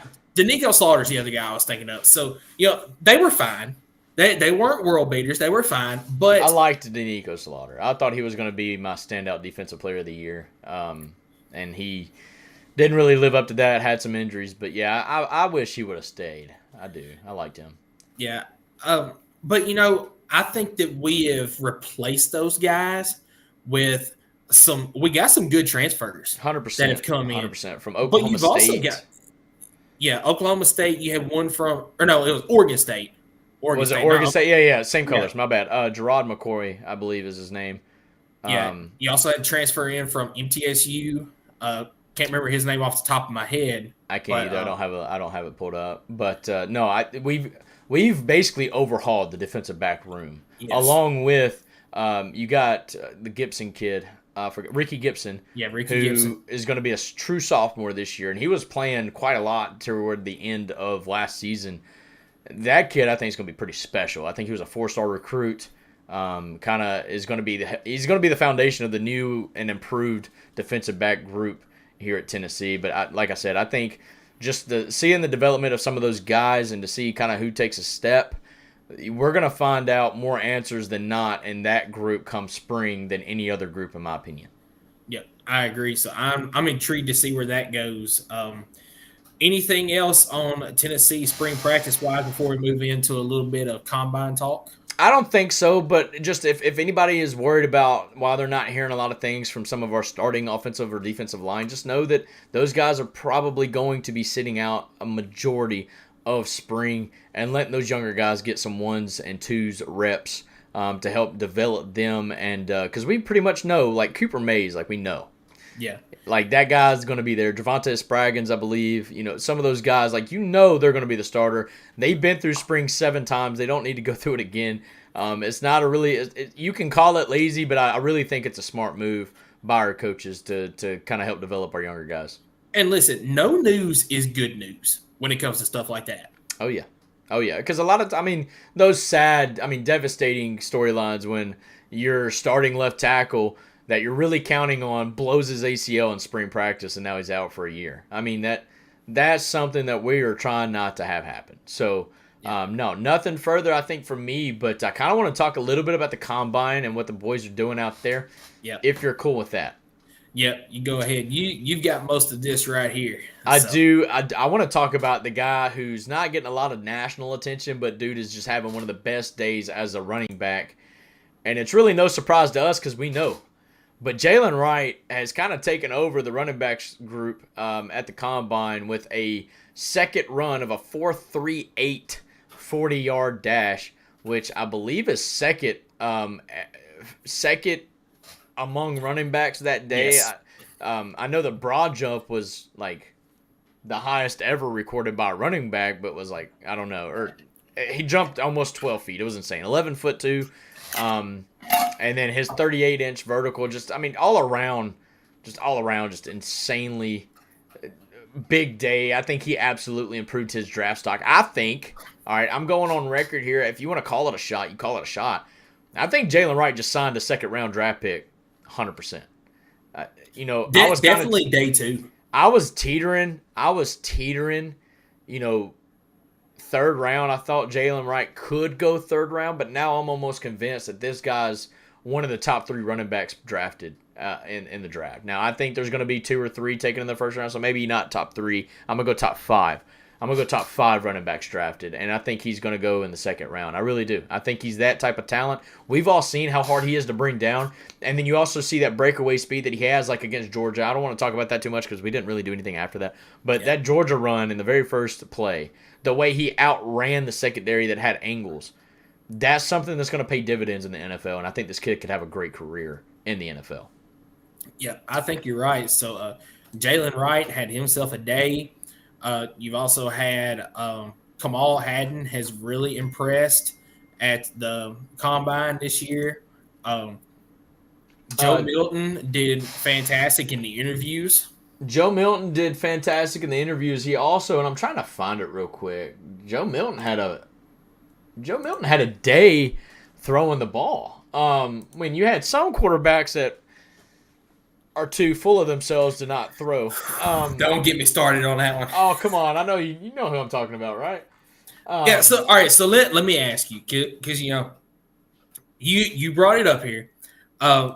We also talked about spring practice, how you have some of these guys sitting out, some of the upperclassmen that have been there before. You've also got some guys with injuries. I don't have a problem with that. They've been through it before, and the spring practice is about developing some of your new talent. But the NFL Combine, you've got guys, and I'm just going to go ahead and throw his name out there, Caleb Williams, just absolutely refusing to go out there and do anything, throwing the ball, showing all of his stuff. He also, I did see this morning, he's not going through the medical stuff that they do. He's not releasing any of his medical records to all of the team. Now, I understood his point on why he didn't do that, but I still think, like, you're the only person not doing it. Like, what do you have? Like, why? But he just basically mentioned, like, hey, all 32 teams, and I heard this in an interview. He was like, all 32 teams are not going to draft me, so why would I give them that medical information up front when I could just give it to like a select 5 or 10 that are going to call me afterwards? Well, it's principle. Like, you do it because you don't know who doesn't may have an interest in you that's on the bubble that could want you, and I just... Well, you know the whole reason that he's doing it, don't you? It's because he does not want to get drafted by the Arizona Cardinals or the Chicago Bears. Yeah, he's so full of himself. Yeah, and he's not that good. He is not that good. I mean, yeah, he was asked about not throwing the ball, and he was like, well, I've played like 30-something games at USC, and, film doesn't lie. Y'all just take a look at that. And I'm like, dude, are you serious? Like, what are you doing, man? Look, he won the Heisman Trophy in a year when quarterback play was down, and the guy that should have won the Heisman got hurt against South Carolina. I'm talking about Hendon Hooker there. I know exactly who you're talking about. But so he won the Heisman in a year where there was not good quarterback play. Yeah. But let's talk about somebody who took advantage of the day, unlike Caleb Williams, and that's our guy. That's our guy, Joe Milton, who takes a lot of heat, but this guy deserves a lot of praise. He went out there. He spoke very well, very highly. This is a throw that, I don't know, he launched about 65 yards in the air, completely in stride. That dude never checks up, and he's got a little bit of confidence and swagger about him when he literally nailed that in front of everybody there. By the way, shout out to the fans that go out and watched it. I didn't realize that people actually went out and watched the combine. That's a little shocking to me. I never would have thought so many people would go and watch something like that when, I don't know, whatever. But Joe Milton did this quite often. Obviously, we know he's one of the hardest throwers, so he did really good on that. But hitting that guy on stride, something that he's got to prove to the NFL scouts that he can do. But honestly, I don't think he had that big of an accuracy problem at Tennessee. I think he suffered from, one, he missed a lot on deep shots, of course. But two, he suffered from a lot of drop balls by our wide receiver crew. And I do want to talk about that. Like, that's a conversation nobody wants to have, but Ramel Keaton dropped about 3 touchdowns that were in his breadbasket within the first 3 games of the season. That, and also you had wide receivers this past year that couldn't separate like Hendon Hooker had. No. And There was nobody just wide open this year. Yeah, so I think that also hurt him as well and gave him a bad rep because – you saw when he came in for Hendon Hooker, after Hooker got hurt, the Vanderbilt game, it was raining. They focused on the ground, but he still made some good throws. The Clemson game, in the bowl game, he hit those throws. He just didn't have guys that could separate this year, and I think that hurt him as well. And that's why you also didn't see a whole lot of deep shots is because, you get the read that you're looking for before the play starts. Snap it, you look out there, it's not there, you hit your check down or whatever else you got to do. And I think that was a big reason that Joe Milton didn't have the success this year and why the offense wasn't quite as explosive. Now, some of it was on Milton. There was some of it on him, but I also do blame the wide receiver some too. I got you. Well, I do want to talk about one more thing, a couple more things, but one more thing before we jump off here is the NCAA investigations, the allegations. Tennessee won that. There is now currently no guidelines, no rules to NIL. And so the next question's like, what's going to come of this? Well, Tennessee, and shout out to Vol Scoops one more time, but Tennessee is preparing for a future where athletes are paid salaries by school rather than NIL collectives and power conferences break away. I mentioned this to you last week. I said, what is it going to turn into? Like, are they, like, because I knew for tax reasons there had to be some sort of structure. Yeah. And it is starting to look like now this is going to end up being kind of like a pro style. I mean, you got the playoff is already, we're going to talk about that here in a second. Everything kind of is seeming to turn into NFL in a type of way. And I guess credit to this, to Tennessee for being ahead of the curve, but also this is not where I want to see college athletics going, in my humble opinion.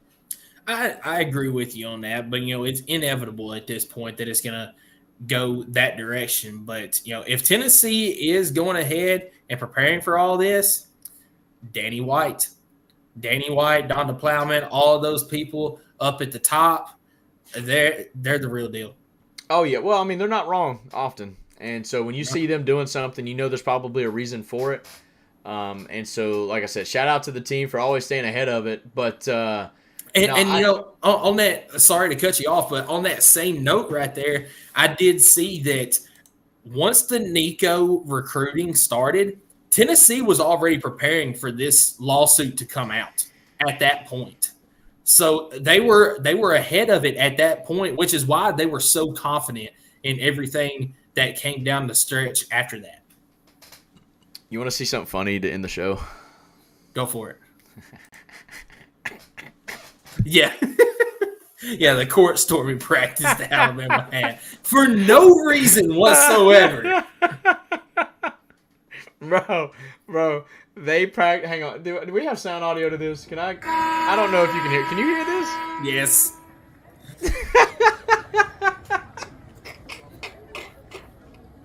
Bro, hey, look, check it. They did all that just for like all their fans to leave with 30 seconds to go in the game. Yeah, because Tennessee had won. Oh my God, that is. Hey, but Bama doesn't storm courts or fields or anything like they Probably because you can't win, Susan. All right, maybe you should worry about that first. All right, but shout out to the boys getting a big win and making them look like just idiots for that. That was insane. Yeah. So real quick before we hop off, let's talk about the college football playoffs. So this right here is the format for this season. You have the 4 best conference champions get the top 4 seeds, and that doesn't just mean SEC, ACC, Big 10, Big 12. If there is a group of 5 that is in the top 4, or even that, so let's go last year or 2 years ago, for instance, Kansas State beat TCU in the Big 12 championship game. That would have put Tulane as one of the 4 best conference champions because they were higher ranked than Kansas State was. So the 4 best conference champions will get the top 4 seeds. They get a first round bye. The lowest ranked conference champion is automatically in, and you have 7 at-large teams that are in the college football playoffs. That's the format for this year. I like it. Let's go with this. But no, there's been a lot of stuff coming up this week, and it's got a lot of momentum going. Well, before you move, that format is 100% happening this season. Like, they can't, no matter what they change, this is the 2024 format. So even if they approve the next one, it has to be a year away. So like, if they do a vote and approve it, at least for 1 year, we are getting the 4 best conference champions and 7 at-large teams. That is 100%. Yeah, 12-team playoff is going to happen this year. But the proposed one that has got a lot of momentum going for the 2025 season is a 14-team playoff in which there is going to be a lock of 3 SEC teams, including the conference champion, 3 Big 10 teams, including the conference champion, 2 ACC teams, including conference champion, and then 2 Big 12 teams, including the conference champion, plus the highest ranked group of 5, which means you only have 3 at-large teams. You want to know why this is gaining so much traction? Because I know on the surface it looks like the SEC is still getting a good amount of teams in, but this is because they are so freaking scared of what happened last year happening every season, and that's the SEC literally having 5 teams in the top 12 or 13. Yep. They do not want SEC having 5 teams in a 12 to 14 team playoff. So this is why they're trying to spread the love a little bit, which makes no sense because, let's be honest, the second best team in the ACC last year was Louisville, who lost to Kentucky. Makes no sense to have it this way. I'm totally against it. I'm not for this whatsoever. But I do think for the totality of college football and to somewhat make every conference relevant, you're going to have something like this instead. And that way, recruiting is still somewhat balanced because they can guarantee their top 2 schools can go to the playoff. But if you're talking best teams in a playoff format, this is far from it. This is terrible. Yeah, I'm 100% in agreement with you because, let's just go. Sorry, hit my mic. Let's just go with this past season. So I would have liked it on the SEC part because you would have gotten Alabama in. You would have also got Georgia in. And then you would have got Ole Miss. Ole Miss or Missouri. Yeah, either one of those. But either way, one of them would have made the at-large spot. So let's just go with those 4. But you would have 3 of those as locks. You would have your 3 Big 10 would have been your Michigan, your Ohio State, your Penn State. That's your lock for the Big 10. ACC, you would have gotten your Florida State in there. Like everybody wanted. But then you would have had Louisville. That was your other team. Like everybody wanted or like just Florida State wanted? Well, I'm trying to make Florida State fans feel good about it. But I don't care what you're – like Florida State, I'm not giving any pity to Florida State fans. They were terrible on the way they handled that whole situation. Yeah. So then Big 12, you would have had Texas still in. But then you would have had Oklahoma State, Oklahoma. One of those 2? They really didn't deserve to be in. No. Then your group of 5 would have been Liberty, which they were in the New I guess it would have been Liberty. I was going to say Tulane was pretty good, but yeah. Yeah. So then you would have had 3 at-large teams. which of course this year this format when I worked because the Pac-12 was still a thing, but you would have had Oregon and Washington in there as well. Yep. So I don't like this at all. I strongly dislike it. But like I said, if you're the NCAA or the playoff committee or whatever, and you're trying to see somewhat of parity along every conference rather than – cause I think this is – I feel like this is almost like a defense move, trying to keep more than a super conference or whatever from being in the possibility. And I think this is the only way they know how to do that. And so for them, I guess, kudos that you came up with something. But at this point, why didn't you think of this last year? Why are we going through a 1-year plan of a 12 team to just turn around and do a 14 team right after that because you messed up on how you were gonna? I don't know. I'm just such a big fan of getting the best teams in. I don't care what conference they reside in. If there was 5 really good teams in the Big Ten, I don't care. Like, I want those 5 teams in because they would truly be the best teams. I don't care to have this structured playoff. Like, I want to see the best teams play each other. That's why this format is so good right here, because you get your conference champions and you get 7 at large. Yes, it's literally 7 at large. They think is the best. I mean, yeah, 7 at large, which is probably going to be your. Let's just say that the 4 conference champions plus the group of 5, they're in the top 10. All right, let's just use it as the easiest example. So you've got 5 out of your 12 teams are in the top 10. All you do is you take teams that are in the top 10 and then the first couple outside of the top 10. That's simple. That's the best teams in the country, and you put them in a playoff. Yep, it could be that simple, but it's not going to be. I'm just using that as an example. Exactly. It also can't be just that simple because we gotta make it something. But hey guys, we appreciate you tuning in today. Had a great show, pretty long one today, but we beat Bama again, so we had to talk a lot about that. Basketball is in key position. They've always kind of controlled their own destiny, but they've got a massive matchup in the midweek against South Carolina, where it really is for the SEC regular season championship. If they win that game, they lock it up. If they lose that game, we have to rely on South Carolina to lose the last game of the season. I would rather take the stress out of it. Let's just get the big win, get the revenge win, which is why I'm feeling pretty good about it. But for everybody that tuned in today on Facebook, on YouTube, and on Twitter, we appreciate you. I'm going to call out the guys that commented. So Ohio Podcast, Duval Slim, Jimmy. On YouTube, we appreciate you guys for commenting on the channel and interacting. We had a couple shares, I believe, on YouTube as well. We really do appreciate you guys. And, for this week, for Skylar, Vol Fanatic 343 is my TikTok. For Michael Allen 802 is his TikTok. This has been another edition of the Vol Fanatic Show. Michael, you have anything in closing? Just Tennessee baseball taking care of business right now. It is 14-2 currently in the bottom of the 6th, and they are threatening some more. So Tennessee well on their way to another series sweep. If you haven't done so already, we've got all of our socials down here on the bottom scrolling around. If y'all can give us a follow or a subscribe on YouTube, on Facebook, wherever you get your podcast. I know if some of y'all are listening, y'all are not watching, but y'all give us a like on subscribe or Spotify, on Apple Podcasts, anything like that. We would truly greatly appreciate it if you just did it on all the platforms. I know you got all the platforms, so might as well do it. Even if you don't watch us on that certain platform, it still helps us out greatly. And I think that's going to wrap it up for me. Yep, just a big shout out to our sponsors. We got Chris Smith is our show sponsor. We've got Optimal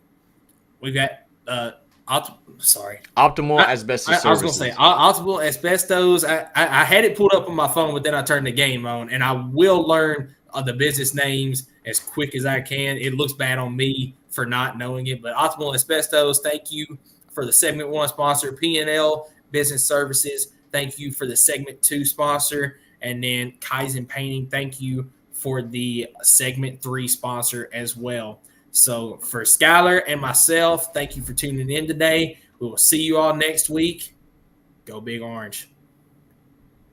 I'm a ball for life, y'all. I bleed orange and white, y'all. die, y'all. I'm a ball for life, yeah. Raised up on John Ward, giving 6 in the checkerboard. Till I'm gone, go big orange. I'm a ball for life, yeah.